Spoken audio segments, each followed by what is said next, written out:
Stupid Billy, so, are you awake yet? Kyle Rittenhouse is a white supremacist who illegally brought a firearm across state lines to go and kill black people. That's basically the narrative for that. Or, a red SUV crashes into a Christmas parade. Surprisingly, lack of information on that one.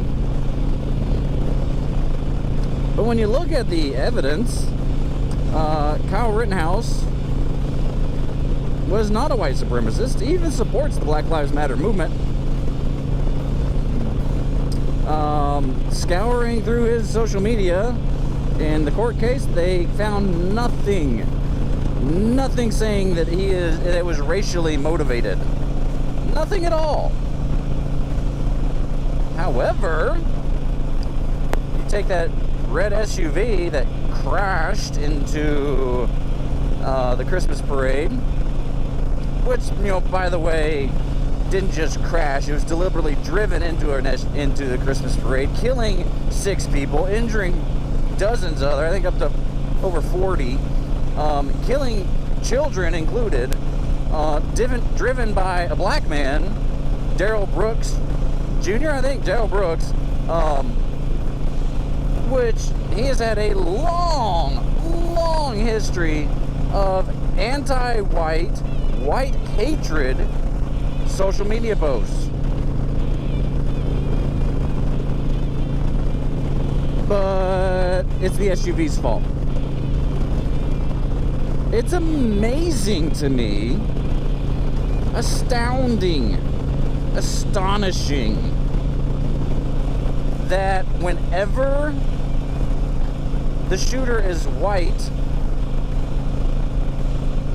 they automatically they focus on race. Whenever a perpetrator's white, they focus on race. I'm talking about the media. Whenever a perpetrator's black, it's not. It's focused on the weapon, the SUV. And I've heard people saying, what if Kyle Rittenhouse was black and he shot black people? Well, that'd just be another day in Chicago, pretty much. When you have a vast majority, I don't know the percentage off the top of my head, but a vast majority of homicides every year come from inner cities. Many of which have some of the strongest gun control laws. It's not a gun problem. It's a society problem. A lot of those cities have been democratically run for decades. And that old saying, if it ain't broke, don't fix it. Well, guess what? It's broke. And you keep doing the same thing over and over again. That's the definition of insanity. Doing the same thing, wishing for a different outcome. I hate to tell you, but it don't work.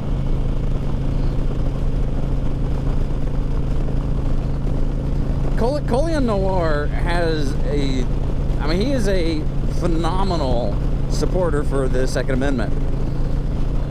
He has a way of putting things that I just can't. He has a knowledge. He's a lawyer by trade. Okay, so he knows the law. He knows this stuff. And he supports the Second Amendment. And he will go take down and break down any argument with logic and facts and reason. Facts don't care about your feelings. So many reactions, so many rules, justifications, whatever, are emotionally driven. You cannot lead with emotions. You have to lead with logic, with reason, with a sound mind.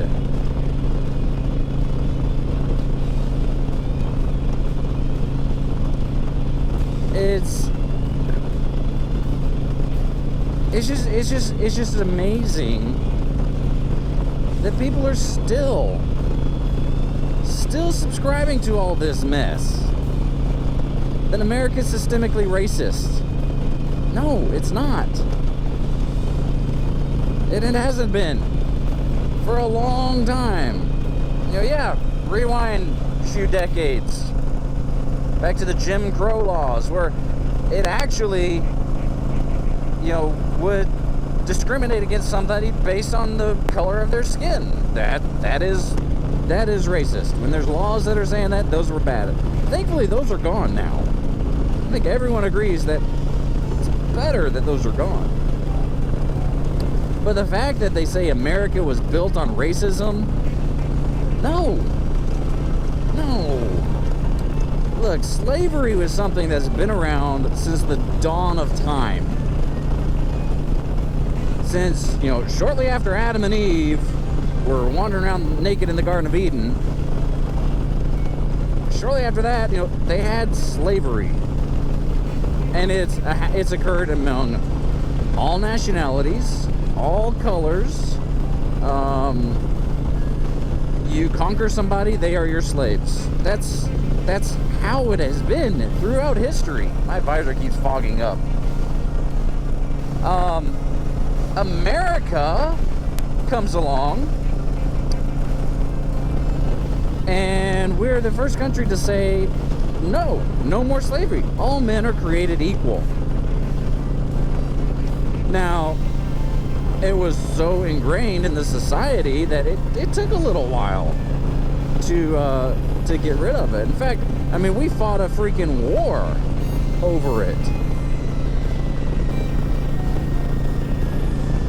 to end slavery. One of the bloodiest wars in history.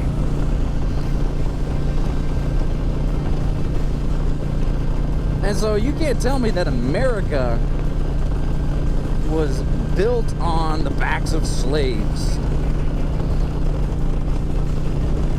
Slavery is a part of our history, and we should learn from it.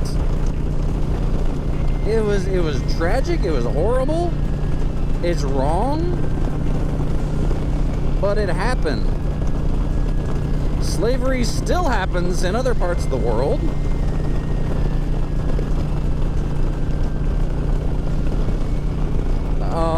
And it's just the fact that saying that if you're black, you are oppressed, and you're basically never going to reach your full potential because of the white man's keeping you down. Well, that's not very motivating.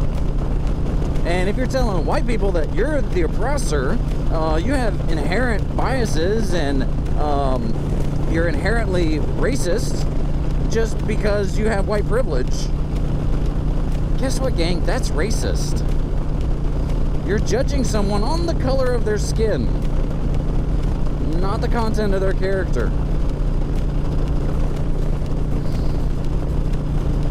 So, don't come at me with your critical race theory, saying that we need to divide ourselves into the oppressors and the oppressed, because, nope.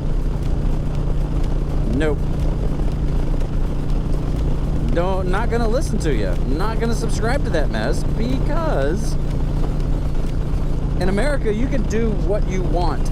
You can be what you want to be. You just have to work a little freaking harder. Hey, if you grew up in the inner city, if you grew up in the projects, yeah, you've been dealt a bad hand. But you know what? It's not because of the color of your skin. It's because of the society that is telling you that that's all you're gonna be.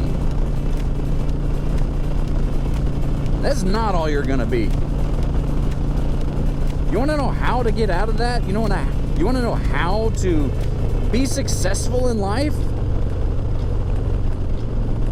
Well, first thing is finish your education.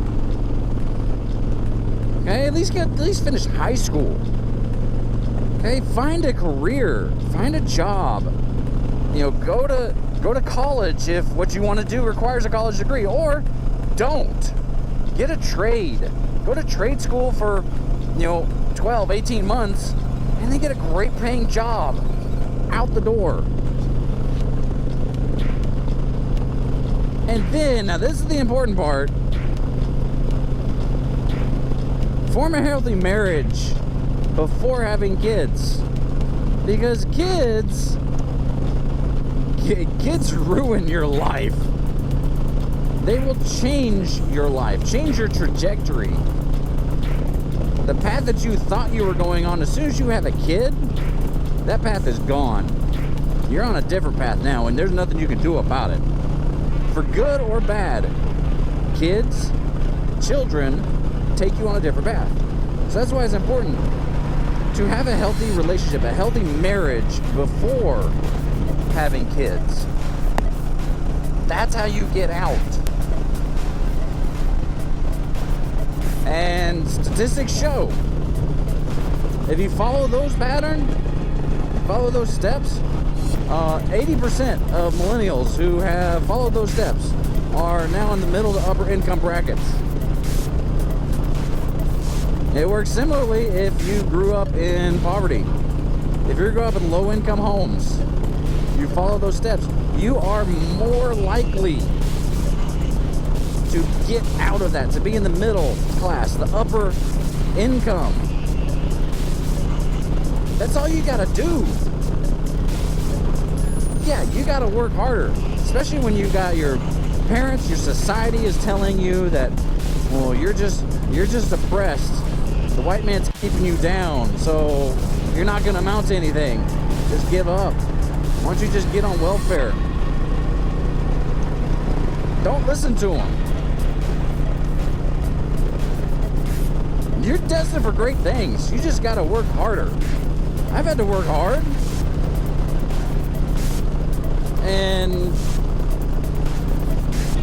if you were to ask me it was because of my color, my skin, no, probably not. I don't see any opportunities where I was hired for a job because I was white. It's because I had to work hard to get what I wanted.